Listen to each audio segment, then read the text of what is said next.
आगे बढ़ेंगे अगली बड़ी खबर जो कि तालिबान से जुड़ी हुई है। यूएई भागे तालिबान के उप विदेश मंत्री अब अफगानिस्तान छोड़कर भाग गए हैं। तालिबान के मंत्री ने यहां पर जिस तरीके की जानकारी दी है, तालिबान ने गिरफ्तारी का आदेश भी दे दिया है। अफगानिस्तान छोड़कर भाग गए हैं तालिबान के मंत्री और तालिबान ने गिरफ्तारी का आदेश तक दे दिया। लड़कियों की पढ़ाई को लेकर दरअसल एक बयान दिया था जिसको लेकर ये पूरा बवाल बढ़ गया। स्टानिक्ज़ई जिन्होंने लड़कियों की पढ़ाई की तरफदारी की थी और यही बयान नागवार गुजरा और तालिबान के उप विदेश मंत्री शेर मोहम्मद अब्बास स्टानिक्ज़ई जबरन देश छोड़ने के लिए मजबूर हो गए और अब देश छोड़ भी दिया है। अफगानिस्तान छोड़कर यूएई भाग गए हैं स्टानिक्ज़ई। लड़कियों की पढ़ाई पर रोक से जुड़े हुए तालिबानी फैसले की आलोचना की थी। तालिबानी नेता मुल्ला खुंदजादा ने गिरफ्तारी का आदेश दे दिया है। हालांकि शुरुआती तौर पर इस पूरे मामले को दबाने और छिपाने की कोशिश हुई। स्टानिक्ज़ई के जरिए भी कहा गया कि ऐसा कुछ नहीं है, सब कुछ ठीक है और वो मेडिकल इमरजेंसी या फिर सेहत से जुड़ी हुई जानकारी को लेकर यहाँ उन्होंने बताया कि वो गए हैं दुबई अपनी सेहत से जुड़ी हुई कुछ चीजों को लेकर। और अभी जो जानकारी मिल रही है वो ये कि गिरफ्तारी का आदेश तक दे दिया है स्टानिक्ज़ई को लेकर। महिलाओं के खिलाफ तालिबान का फरमान अब कैसे सामने आया वो हम लगातार देख रहे हैं, लेकिन क्या कुछ कहा गया था जिसका विरोध हुआ और जिसके बाद देश छोड़ना पड़ गया ये आप जानिए। उन्होंने कहा था छठी क्लास से ज्यादा पढ़ नहीं सकती। तालिबान लगातार महिलाओं को लेकर ये फैसले थोप रहा है या फिर महिलाओं के खिलाफ फैसले कर रहा है।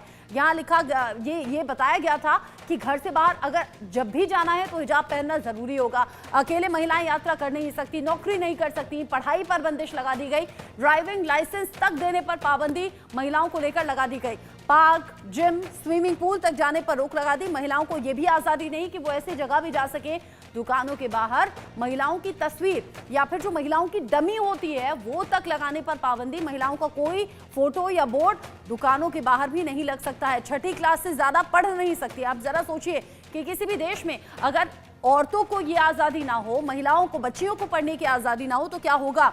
अकेले यात्रा तक नहीं कर सकती।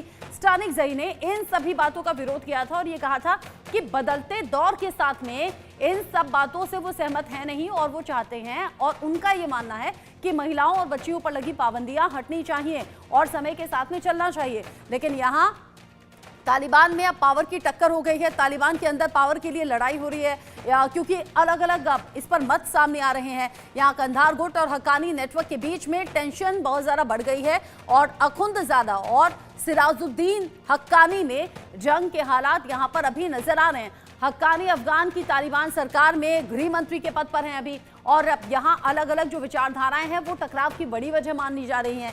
पाकिस्तान का करीबी है सिराजुद्दीन हक्कानी और हम ये भी देख रहे हैं पाकिस्तान और तालिबान में पिछले कुछ वक्त में टकराव बढ़ा है। दोनों के बीच में प्रभाव और कंट्रोल को लेकर ये विवाद बढ़ा है और अब विवाद वक्त के साथ में गहराता चला जा रहा है। ऐसे में तालिबान का सर्वोच्च नेता जो हिब्बतुल्लाह अखुंदजादा है उसकी कुर्सी भी कहीं ना कहीं खतरे में है। अखुंदजादा के आदेश पर कंधार के गुट के जो लड़ाके हैं उनका कब्जा भी हो गया है। यहाँ काबुल के कई प्रमुख स्थान ऐसे हैं जहां पर ये कब्जा जमा दिया गया है। हक्कानी नेटवर्क को कमजोर करने की तैयारी यहाँ पर दिखाई दे रही है साफ तौर पर और यहाँ सीधे तौर पर अगर देखें तो सुरक्षा की जिम्मेदारी पहले हक्कानी नेटवर्क के पास थी जो अब बदलती हुई नजर आ रही है। यहाँ देश छोड़कर जब सिराजुद्दीन हक्कानी जा चुका है तब ये समीकरण बहुत तेजी से बदलते हुए नजर आ रहे हैं और इसीलिए हम कह रहे हैं यहाँ दो तस्वीरें जो आप देख रहे हैं कि तालिबान में पावर की टक्कर है। यानी कि तालिबान जिसने कि अफगानिस्तान पर पूरी तरह से हुकूमत यहाँ पर अपनी जमाई शासन कर रहा है और अब तालिबान में ही पावर की टक्कर नजर आ रही है। अखुंदजादा और सिराजुद्दीन हक्कानी के बीच में ये जंग के हालात अभी नजर आ रहे हैं।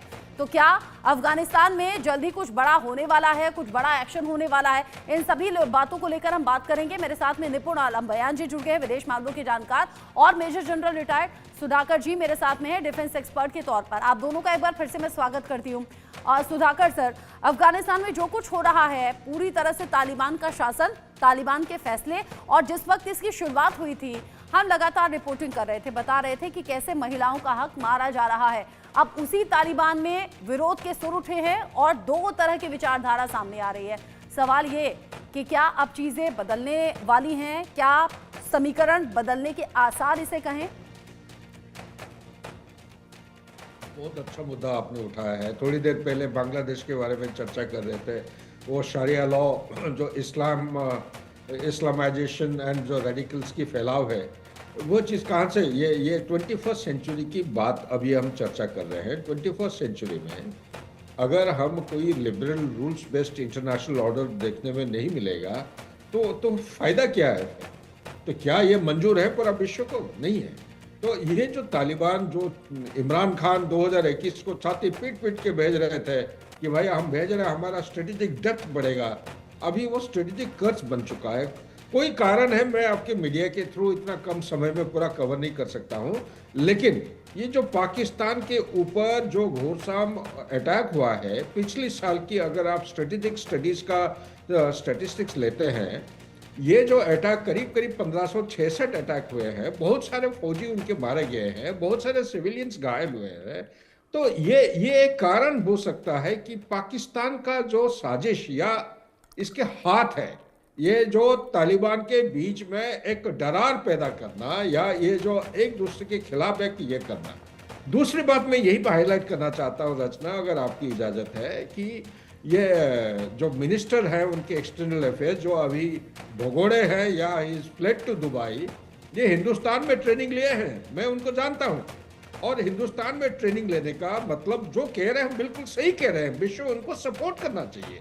अगर आप आपके औरत और जो बेटियों की हिफाजत नहीं कर सकते हो, पढ़ा नहीं सकते हो, अगर आप ये नौकरी नहीं कर सकते हैं, गाड़ी नहीं चला सकते हैं, टीवी स्टेशन नहीं चला सकते हैं, तो फिर फायदा क्या है? द मेन लिबरल सोसाइटी का मीनिंग क्या है? The power equality, the power, the Indian civilization is based on the power for the of the women. So ये जो सब कॉन्टिनेंट का जो सेंट्रलिटी है, कॉन्सेप्ट है, अगर हम अपने औरतों को रिस्पेक्ट नहीं कर सकते हैं, इज्जत नहीं दे सकते हैं, तो क्या फायदा है? बिल्कुल सही कह रहे हैं, प्रोग्रेसिव फॉरवर्ड लुकिंग आइडियाज के साथ, लेकिन इन्हीं के साथ और भी लोग जुड़े हुए हैं तालिबान के अंदर, तो उनका भेदभाव अभी नहीं, 2021 को ही था। ये एक्सटर्नल अफेयर्स के जो मिनिस्टर है तालिबान के, ये पहली बार स्टेटमेंट नहीं दिए हैं, ये करीब 5-6 बार दे चुके हैं। इसके बाद ये अभी भगोड़ा हो रहे हैं। अभी आ जाइए तीसरे मुद्दे पे, तालिबान और ये जो हक्कानी नेटवर्क का अभी जो टक्कर चल रहा है, ये टक्कर आज का नहीं है। अखुनजादा जब से प्रेसिडेंटशिप या उनका चेयरमैनशिप लिए थे तालिबान का 2021 से लेके अभी तक, ये हक्कानी नेटवर्क आईएसआई के साथ जुड़ा हुआ है। आईएसआई इनके हाथ जैसे पूंछ है ना, पूंछ को पकड़ के बैठे हैं। हक्कानी नेटवर्क दूसरी चीज काम में किस में माहिर है? ये जो ड्रग नार्कोटिक्स है, इनकी ये इकट्ठा करता है रेवेन्यू, ये इकट्ठा करके आईएसआई को जमा करता है। 2022-23 का अगर यूनाइटेड नेशन रिकॉर्ड चेक करेंगे आपको मिलेगा $32 बिलियन एक साल में उन्होंने आमदनी किया है। $32 बिलियन की बराबर है तकरीबन। तो ये है हक्कानी नेटवर्क। अभी अगर पैसा की बात करते हैं, इंटरनल ऑर्डर की बात करते हैं, हक्कानी नेटवर्क के पास ज्यादा ताकत है, पावर है। तो मेरा कहना यह है, मेरे विचार के मुताबिक पाकिस्तान का आईएसआई का इसमें हाथ है। वो चाहते हैं कि पाकिस्तान के अंदर अभी जो काफी भयंकर ये जो वायलेंस लेवल बढ़ती जा रही है, टेररिस्ट अटैक हो रहा है, बलोची लिबरेशन आर्मी का अटैक है, तहरीक तालिबान पाकिस्तान और ई जिहाद का जो अटैक हो रहा है पाकिस्तान आर्म फोर्सेस के खिलाफ, शरिया लॉ को स्प्रेड करने की वो धमकी दे रहे हैं। इसी के बदौलत एक किस्म का बदला ले रहे हैं, तालिबान के अंदर दरार पैदा करके आपस में टक्कर उनका कराए, ताकि ये जो कंसोलिडेटेड काउंटर अटैक कर रहे हैं पाकिस्तान के खिलाफ, इसका वो कम हो जाए या बंद हो जाए। Back to you. जिस तरीके से आपने अच्छे से एक्सप्लेन किया, अभी फिलहाल जो अफगानिस्तान में हालात नजर आ रहे हैं और महिलाओं पर वो जो जुल्म ज्यादती की तस्वीरें हैं वो इससे पहले भी हमने देखी, और जो फैसले हैं वो थोपे जा रहे हैं। अभी रेडियो स्टेशन के भी बंद करने की खबर सामने आ रही है, क्योंकि बताया जा रहा है वहां भी कुछ नियमों का उल्लंघन हुआ था। लेकिन ये जो डरा धमकाकर काम हो रहे हैं निपुण आलम बयान जी, ये क्या भी जारी रहने वाले हैं? अभी जब बांग्लादेश को लेकर बात कर रहे थे तो आप दोनों ये कह रहे थे कि ये चीजें बहुत लंबे वक्त तक टिकती नहीं है। अब यहाँ चीजें इसलिए भी थोड़ा सा कॉम्प्लिकेटेड हो गए हैं तालिबान के लिहाज से, क्योंकि तालिबान में अपने ही बड़े नेताओं के जरिए अब विरोध के सुर उठे हैं, एक तरफ हक्कानी एक तरफ अखुंदजादा। अभी जैसे सर जो बोल रहे थे बिल्कुल सही बात बोल रहे थे सुधाकर जी, और उन्होंने बहुत अच्छे से एक्सप्लेन किया। देखिए अभी जो पूरा घटनाक्रम है पाकिस्तान का, आप देखिए पाकिस्तान ने हमेशा एक पॉलिसी अपनाई है अफगानिस्तान को लेकर, जिसको हम लोग बोलते हैं फॉरवर्ड पॉलिसी, जबकि भारत की जो पॉलिसी रही है अफगानिस्तान को लेकर वो रही है निष्क्रियता की नीति, इसको लोग बोलते हैं कि इनएक्टिविटी की पॉलिसी हम लोग लेके चले हैं। पाकिस्तान का जब हम देखते हैं तालिबान जैसे ही क्या होता है पावर में आता है अफगानिस्तान के अंदर, तो पाकिस्तान अपनी पीठ थपथपाता है और कहता है देखो अब हमने क्या किया, एक बॉर्डर अपना सेव कर दिया। लेकिन हाल के दिनों में हुआ क्या कि पाकिस्तान के ऊपर अच्छा खासा प्रेशर जो था वो खैबर पख्तूनख्वा में टीटीपी के द्वारा प्रेशर क्रिएट किया गया। ये टीटीपी क्या है? टीटीपी वो है जो अफगान जो तालिबान है उसी का एक तरीके से मान लीजिए ब्रांच है, और उसको लोग बोलते हैं पाकिस्तान तालिबान, और टीटीपी इसको बोलते हैं। होता यह है कि पाकिस्तान को लगता है कि खैबर पख्तूनख्वा मेरे हाथ से निकल जाएगा, और जो वर्तमान तालिबान है जो इसमें प्रेजेंट में अफगानिस्तान के अंदर है वो कहीं ना कहीं भारत से नजदीकी बढ़ाता हुआ आपको देखने को मिला।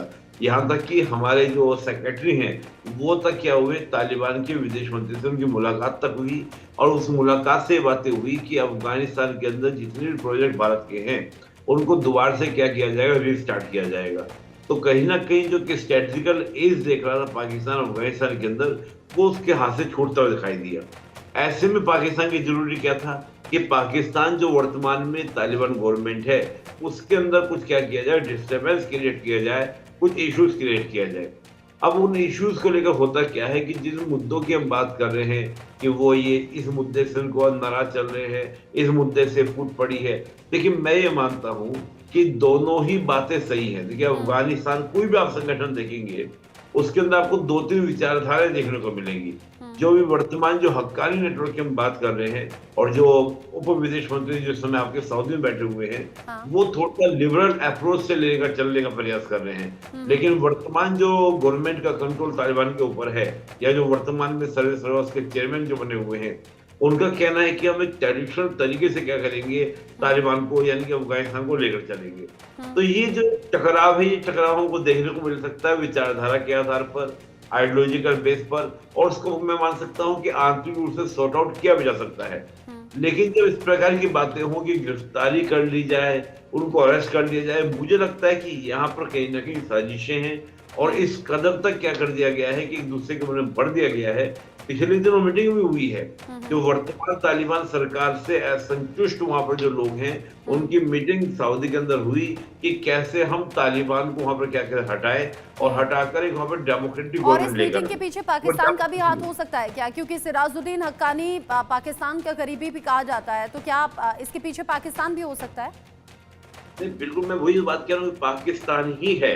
मैं तो इसको मतलब इसको अगर हम लोग बिल्कुल कड़ियों को जोड़ेंगे तो जिससे अब देखिए क्या था कि पिछले दिनों पाकिस्तान के द्वारा अफगानिस्तान में सर्जिकल स्ट्राइक किया गया। हाँ। सर्जिकल स्ट्राइक करने का मकसद ये था कि ये दिखाना कि वर्तमान में जो आपके सिक्योरिटी देने वाले, चाहे वो डिफेंस मिनिस्ट्री है या आपका फॉरेन मिनिस्ट्री है, वो किसी काम की नहीं है, वो आपको सिक्योरिटी भी नहीं दे सकती है। अफगानिस्तान में तालिबान का शासन जब कायम हुआ था तो पाकिस्तान बहुत खुश हुआ था, लेकिन पिछले कुछ दिन में इसमें भी कोई दो राय नहीं है कि पाकिस्तान तालिबान से खार खा रहा था और अब तालिबान पाकिस्तान के लिए सरदर्द भी बना हुआ था, इसलिए भी ये प्लानिंग हो सकती है। बहुत शुक्रिया आपका निपुण जी, और साथ ही साथ सुधाकर जी साथ में जुड़ने के लिए।